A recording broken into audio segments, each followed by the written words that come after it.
Welcome to Light English. අද lesson එකකින් අපි කරන්න යන්නේ අර කලින් කරපු lesson එකේ ඉතුරු ටික. අපි කලින් lesson එකේ කරානේ been කියන එක use කරන්නේ කොහොමද කියන එක. මම කියවන තව ටිකක් ක්‍රම තියෙනවා been එක use කරන්න කියලා. හරි. ඒක නිසා ඒ කරපු කොටසේ දෙවෙනි කොටස විදියට මම අද කරනවා been එකේ තව මොනවද uses තියෙන්නේ කියන එක. එතකොට අපි මේ lesson එකෙන් බලමු එහෙනම් been එක use වෙන තවත් විදි. හරි. been එක මම වැඩි කාලය ගන්න නැහැ. මෙතනදී මම ඔයගලන්ට කියන්නම් මෙන්න මේ තැනදී තමයි been එක use වෙන්නේ කියලා. අපි කලින් කතා කරා been එක use වෙනවා adjective එකක් එක්ක. ඒ වගේම been එක use වෙනවා අර because, since, as, කියන්නේ නිසා කියන එක වෙනුවට been එක අපිට use කරන්න පුළුවන්. ඒ වගේම මේ මොහොතේ යම්කිසි දෙයක් යම්කිසි කෙනෙක්ගේ personality එකේ වෙනස් වීමක් පිළිබඳව කියන්නේ හැසිරීමේ වෙනස් වීමක් පිළිබඳව කතා කරනකොට අපි been එක පාවිච්චි කරනවා. හරි. අපි එහෙනම් අද බලමු been එක use කරන අනිත් ක්‍රමය.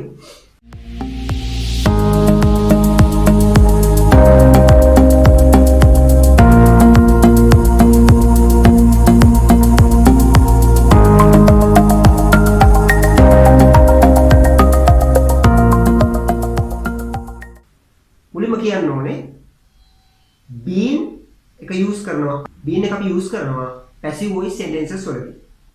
අපි බලමු මෙතන යෙදෙන්නේ මෙන්න මෙහෙමයි. been plus past participle. been plus past participle. ඒ කියන්නේ been එකත් එක්ක past participle තමයි එන්නේ. දැන් අපි ගත්තොත් ඉන් past participle කියන්නේ අතීත කෘදන්ත කියන එක. දැන් වචන දෙක තුනක් ගත්තොත් අපි බලමු. දැන් අපි ගන්නවා take, took, taken. Take, took, taken. Make, made, made. Do, did, done.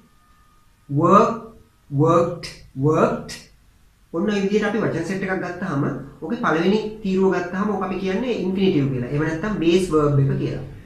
දෙවෙනි එකේදී අපි පෙන්වන්නේ ඒකේ අතීත ස්වරූපය past tense එකනේ. do එකේ past tense එක did. take එකේ past tense එක took. අන්නේ විදිහට. තුන්වෙනි තීරුවේදී පෙන්වන්නේ past participle එක. ඒ කියන්නේ අතීත කෘදන්ත. past participle.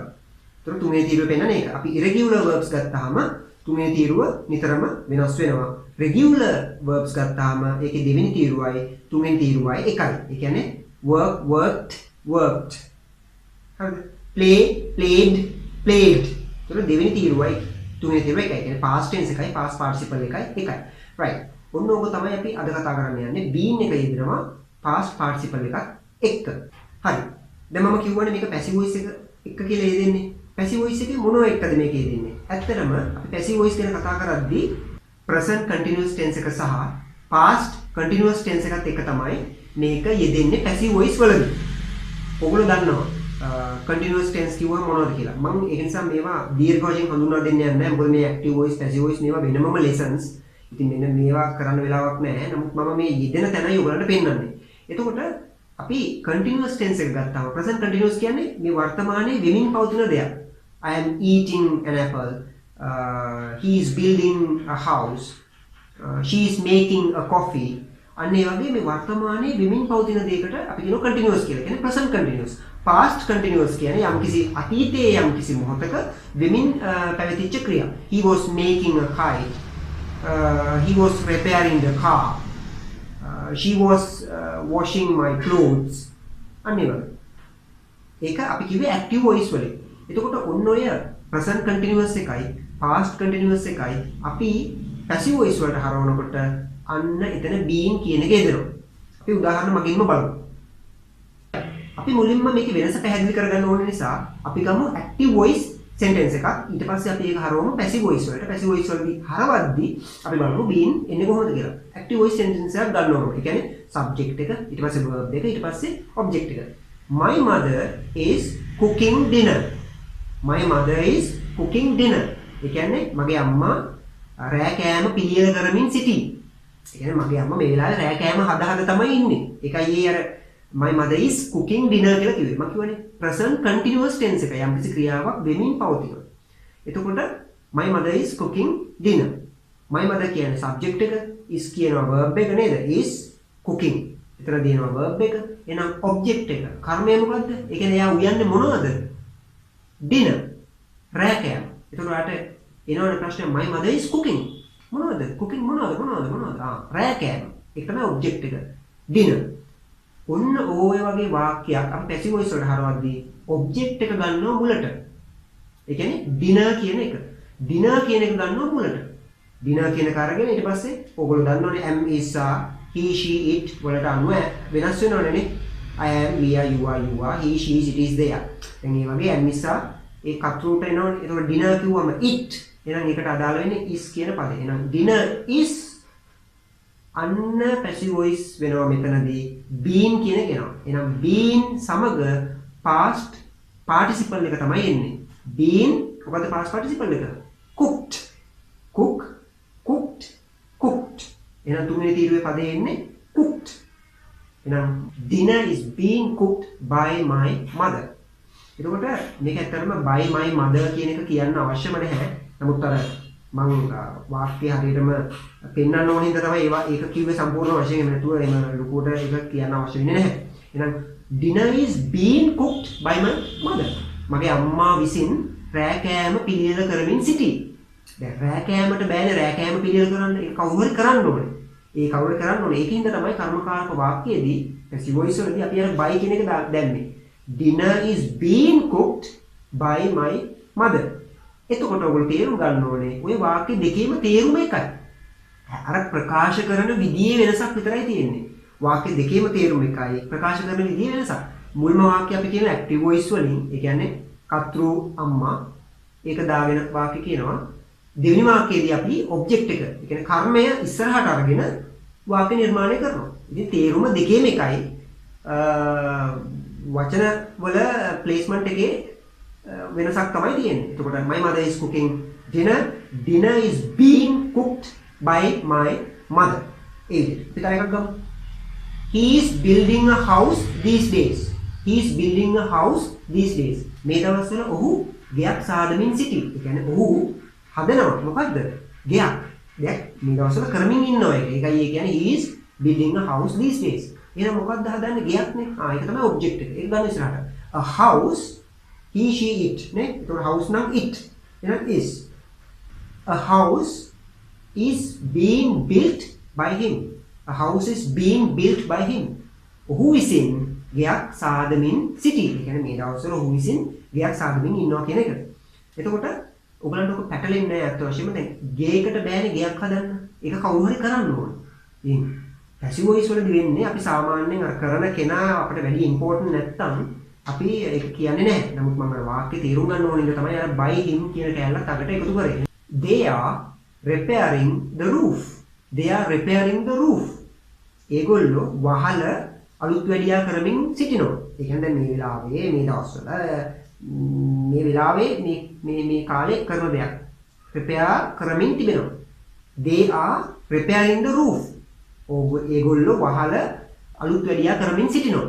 ඒක දැන් මට කියන්න ඕන වෙනවා මේක පැසිව් වොයිස් වලින්. එහෙනම් roof කියන්නේ ඔබ්ජෙක්ට් එකනේ. repair කරන්නේ මොකද්ද? repair කරන්නේ වහල. එහෙනම් වහල කියන එක ඉස්සරහට ගන්නවා. The roof is being repaired by them. The roof is being repaired by them. ඔවුන් විසින් වහල අලුත් වැඩියා කරමින් පවතිනවා. My boss is blaming him now. My boss is blaming him now. අපේ boss එයා ඔහුට බණිමින් සිටී. ඒ කියන්නේ මේ වෙලාවේ අපේ boss ඔහුට බණිමින් තමයි ඉන්නේ. يعني ඔහුට බණින ගමන් මේ ඉන්නේ. දැන් ඕක අපි බලමු my boss කියන්නේ subject එක is blaming verb එක. එහෙනම් කාටද මේ බයින්නේ? him. ඔහුට. එහෙනම් ඔහු කියන එක ගන්නවා ඉදිරියට. එහෙනම් him කියන එක නෙමෙයි අපි ගන්නෙ he කියන එක. එහෙනම් ඔහුට බණිනවා. ඔහුට බණිමින් සිටී. ඔහු බණිනව නෙමෙයි. ඔහු බණිනව නෙමෙයි. දැන් boss බණින්නේ කාටද? ඔහුටනේ. එහෙනම් ඔහුට බණිනවා නම් අපි කියන්නේ පටන් ගන්න he. එහෙනම් he is being blamed now. He is being blamed now. ඔහුට බණිමින් සිටී. He is being blamed now. ඒක ඔයගොල්ලන්ට උත්තර පේනවා. being කියන එක දානවා. ඒ වගේම past participle එක තමයි දාන්නේ. කියන්නේ වචන වල තුන්වෙනි තීරුවේ ක්‍රියාපදේ තමයි අපි දාන්නේ. past participle එක. එතකොට he is being blamed කියන්නේ ඔහුට බණිමින් සිටී. ඉතින් ඔන්න ඕක තමයි ඕකේ භාවිතය. ඔයගලන්ට දැන් මෙතනදී කියන්න බෑ he's been blaming. එහෙම නැත්නම් he's blamed been එහෙම මාරු කරන්න බෑ. ඒක තමයි එන විදිහ. he's been blamed. he's been blamed by our boss. අපේ boss අපේ ලොක්කා විසින් ඔහුට බලිමින් සිටි. ඉතින් ඕක තමයි passive voice වලදී been භාවිත වන හැටි. been ඒ වගේම past participle. ඊළඟට මම කියවනේ past continuous එකෙදිත් ඔය වගේමයි. කිසි වෙනසක් නැහැ. අර was were කියන එක එන එක විතරයි වෙන්නේ. past continuous එකේදී was were කියන එක විතරයි වෙන්නේ. been කියන එක ඊට පස්සේ passive voice එකේදී ඇවිල්ලා past participle එක එනවා. දැන් උදාහරණයක් ගත්තොත් එහෙම she was preparing a report at that time. She was preparing a report at that time. ඒ අවස්ථාවේදී ඇය වාර්තාවක් සකස් කරමින් සිටියා. වාර්තාවක් කියන්නේ ඒ වෙලාවේ වාර්තාවක් සකස් කරමින් සිටියා. එතකොට වාර්තාව කියන එක අපි ගන්නවා ඉස්සරහට. ඉස්සරහට අරන් ඒ තේරුමම ගෙන දෙන විදිහට passive voice එකෙන් කියනවා. A report was being made by her. A report was being made by her. A report was being made by her. ඇය විසින් වාර්තාවක් සකසමින් සිටියා. ඇය විසින් වාර්තාවක් සකසමින් සිටියා. ඉතින් ඒක තමයි අපි කිව්වේ past continuous එකේදී අපි passive voice යොදනකොට was were විතරයි වෙනස් වෙන්නේ. ඒ object එකට සාපේක්ෂව been සහ past participle එන්නේ. හොඳට මතක තියාගන්න. මෙතන මේ active voice passive voice එකේ දෙකේම තේරුම එකයි. අර වචන පෙළගස් වන විදිහේ වෙනසක් තමයි තියෙන්නේ. ඒ තේරුමේ වෙනසක් තමයි තියෙන්නේ. ගොඩක් වෙලාවට passive voice කතා කරන භාෂාව ටිකක් අඩුයි. ලියන භාෂාව වෙනම භාවිත වෙනවා. නමුත් කතා කරන භාෂාවෙත් අපට අවශ්‍ය තැන් තියෙනවා. ඉතින් ඒක නිසා ඉගෙන මම දිගට කරන්න යන්නේ නැහැ. මම මෙතන පෙන්නුවේ passive voice වලදී තමයි ඒ කියන්නේ past continuous එකේ passive voice වල සහ present continuous එකේ passive voice වල been කියන එක යෙදෙනවා past participle එකක් එක්ක. ඒක තමයි මට කියන්න උවමනා වුනේ. ඔව් දැන් මේ been එකත් එක්ක තියෙන අනෙක් භාවිතයක් විදිහට අපිට ගන්න පුළුවන් අපි සමහර prepositions use කරද්දී සමහර නිපාත පද අපි use කරද්දී අපි been එක දානවා. හරිද? ඒ කියන්නේ විශේෂයෙන්ම ඔය for කියන නිපාත පදේ ඒ වගේම without කියන නිපාත පදේ යොදද්දී අපි been කියන පදයට එක්ක adjective එකක් දාන අවස්ථා තියෙනවා. ඒ වගේම been කියන පදයට එක්ක මම අර කලින් lesson එකේ කරා වගේ past participle එක දාන අවස්ථා තියෙනවා. එතකොට අපි ඒක යොදන්නේ for සහ without කියන prepositions වලින් පස්සේ. ඉතින් ඕකත් ඇත්තටම විශේෂ අවස්ථාවක්. මම කලින් lesson එකෙත් කරා for කියන එක දාලා දැන් උදාහරණයක් වශයෙන් කියනවා I am sorry for being late. I'm sorry for being late. පරක්කු වීමට මට සමාවන්න. මම අර කියවනේ වීම කියන තේරුම ගන්න පුළුවන් සිංහලෙන් අපිට තේරුම් ගන්න ඕන නිසා එහෙම වීම නිසා එහෙම ගන්න පුළුවන් කියන්නේ පරක්කු වීම. being late කියන්නේ පරක්කු වීම, ප්‍රමාද වීම කියලා අදහස. I'm sorry for being late. ප්‍රමාද වීමට මට සමාව වෙන්න. ඒ කියන්නේ ප්‍රමාද වීම නිසා මට සමාව වෙන්න. කියන එක. ඒකට for කියන නිපාත පදයෙන් පස්සේ being කියන එක සහ adjective එක ඇවිල්ලා තියෙනවා. ඊළඟට මම කිව්වා thank you very much for being with light English. Thank you very much for being with light English. ඒ කියන්නේ light English සමග රැඳී සිටීම වෙනුවෙන් ඔබට ස්තුතියි කියන එක. එහෙනම් thank you very much. බොහොම ස්තුතියි for අන්න නිපාත පදේ එනවා being සිටීම for being කවුන්ට් කළ with light English. light English සමග රැඳී සිටීමට ස්තුතියි. Thank you very much for being with light English. ඉතින් ඔය for එක එන විදිය. හරිද? ඊට පස්සේ අනිත් එක තමයි without කියන එක. without කියන ප්‍රොවිෂන් එකකින් පස්සෙත් එනවා. ගොඩක් වෙලාවට ඔයගලන්ට මේක adjective එකක් එක්ක දැක ගන්නත් පුළුවන්. ඒ වගේම past participle එකක් එක්ක දැක ගන්නත් පුළුවන්. මෙතන තමයි ටිකක් අපහසු තැනක් තියෙන්නේ.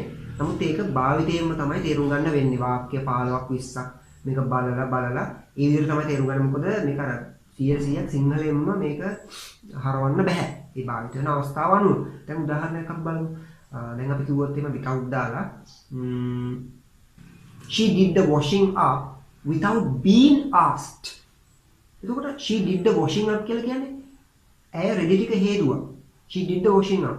ඇය රෙදි හේදුවා. without being asked. එහෙනම් without කියන preposition එක ඇවිල්ලා තියෙනවා. being කියන පදේ ඇවිල්ලා තියෙනවා. past participle එක ඇවිල්ලා තියෙනවා.